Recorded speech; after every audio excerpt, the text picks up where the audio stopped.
Doctor Appasaheb Pawar हे आपल्या शिवाजी विद्यापीठाचे पहिले कुलगुरू होते.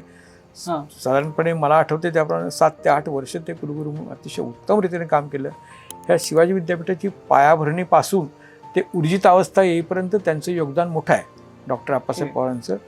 आणि आमच्या सर्वांच्या मनात त्यांच्याबद्दल नितांत आदर आहे. डॉक्टर अप्पासाहेब पवारांनी एक अतिशय चांगला उपक्रम असा सुरू केला की ग्रामीण भागातल्या विद्यार्थ्यांसाठी विद्यार्थिनींसाठी कॉम्पिटिटिव्ह एक्झामिनेशनमध्ये चांगल्या पद्धतीनं पास होऊन वेगवेगळ्या सरकारी निमसरकारी किंवा IAS किंवा UPSCतल्या अन्न पोझिशन या सगळ्या ठिकाणी महाराष्ट्रातल्या ग्रामीण भागात ही specially focused rural part of the Maharashtra विद्यार्थ्यांना परीक्षेची संधी मिळावी, त्यांना त्याची तयारी करण्यासाठी त्यांना वाव मिळावा म्हणून त्यांनी इथे एक प्री IAS सेंटर सुरू केलं. आणि I am extremely lucky, in fact I am really lucky to say that I was the student of this particular institution in the first batch.